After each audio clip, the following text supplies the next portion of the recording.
great for solving particular types of application problems. This is a classic one from high school algebra or elementary or intermediate algebra at the college level. Let's just read through it and see how we might set this up, and we'll go from there. A movie theater charges $9 per adult and $5.50 per child. If 650 people attended a movie and ticket sales totaled $4,800, how many adults and how many children attended? My inclination is to let A stand for the number of adults and C stand for the number of children. That way at the end, I don't have to remember now which one did I let X equal and which one did I let Y equal. But essentially, it's important to note that A, the number of adults, is an unknown quantity, and so we need to assign it a variable. Same thing with the children. Now we know that there were 650 people there, but we don't know how many were children and how many were adults. So one equation we can set up is this: the number of adults plus the number of children is 650. We also know how much money was collected.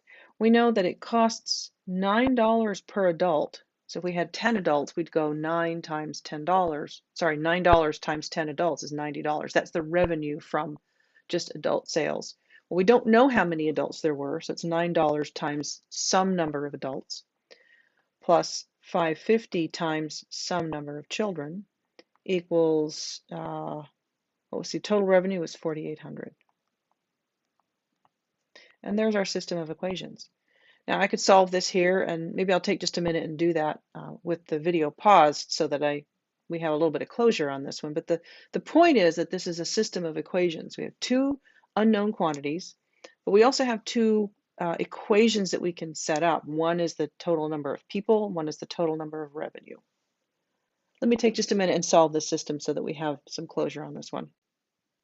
I'll start by multiplying that first equation by -9 and then rewriting that by distributing. -9a minus 9c is negative 9 times 650, which is negative 5,850. And then I've just rewritten the second equation underneath. Adding those two lines together, then the terms with a in them cancel, and I'm left with negative 3.5c equals negative 1050. And dividing both sides by negative 3.5 gives me c equals 300. Of course, once I know what c is, I can plug it in up here. My first equation was a plus c equals 650, and now I know that c is 300, so I'll put that in here.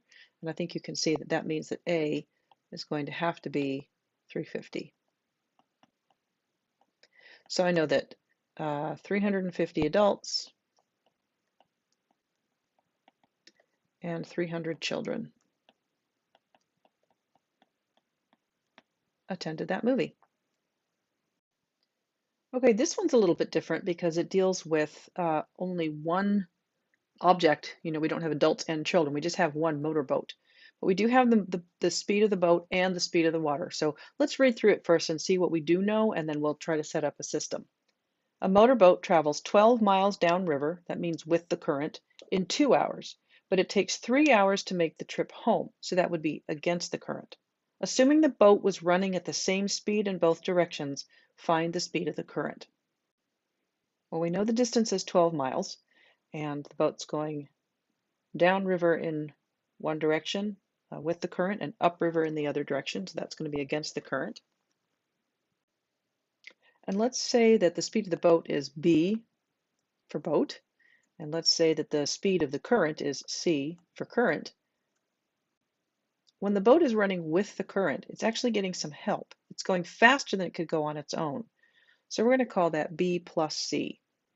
And that's the rate, essentially, the total speed for the boat on its trip downstream. Coming back upstream, the boat is going the same speed, but now it's having to fight the current. It's going slower than it would be able to go on its own. So that's the rate on the return trip, b minus c. We know that rate times time equals distance. So I'm going to have, let's do this, rate times time equals distance. I have a time component here, and I have a distance component here. And the time going downstream was 2 hours and coming back was 3. The distance is 12 regardless. So we have a system of equations. I'm going to distribute that 2 now and the 3. So I'm going to have 2b plus 2c equals 12. And I also have 3b minus 3c also equals 12. So there's my system of equations. Now I need to work with this. It looks like I'm going to need to multiply one equation by, let's see, I'll multiply this one by 3 and multiply this one by 2. And I've chosen that just because the c terms already have one positive, one negative, so just means I only have to multiply by a positive number. There are lots of different ways you could have done this. You know, you could multiply one by positive 3 and the other by negative 2, and then the b's will cancel instead of the a's. So there are a lot of different approaches, but we know how to do these problems, right? We know how to do problems like this from algebra. So I don't think I'm going to take the time to solve this one here. I'll give you the solution in case you feel like working through it on your own, but we don't need to actually take the time to work through it here. We were asked here to find the speed of the current. It turns out that the current is 1 mile per hour in this problem. Okay, here's another one. This one's about chocolate, but these problems are really kind of fun because you can do this with chocolate, you can do this with, you know, 2 different kinds of nuts or 2 different blends of coffee. This one is dealing with 2 different darknesses. I've got that in air quotes because I don't really, 10% is really not very dark chocolate, but 32%, 32.5% darkness of chocolate. But really, you know, acid solution, almost antifreeze, almost anything you can think of mixing two levels or 2 types or 2 percentages together will result in what we call a mixture problem. So this is a mixture problem. I'll read through this one. A chocolate factory needs to make 200 kilograms of 32.5% darkness chocolate for a custom order. They have 10% chocolate and 60% chocolate on hand. How much 10% and 60% do they need to use to fill the order? So we know they have 10% chocolate, we know they have 60% chocolate, and then we know that they want to make 32.5% chocolate. We also know that they want to make 200 milligrams total. So why don't we go with T for 10% and S for 60%. Again, I just use variables that are going to remind me at the end which variable stands for which unknown quantity. I know that the total weight of this chocolate is going to be 200 kilograms. So this T and this S are the weights, the amounts of chocolate, 10%, 60% chocolate that we're going to end up using. Okay, so the next thing we're going to do is try to figure out how much of each they need to use. So we have some percentage of 10% and some percentage of 60%. And when we're done, we're going to have some percentage of 200 kilograms. And we know that's 32.5. So we're going to have 200 kilograms of 32.5% chocolate. Remember that the T represents the weight of the 10% chocolate. So I'm going to have 10% times T kilograms plus 60% times S kilograms, and that's going to equal 32.5% times 200 kilograms. Well, there's my system.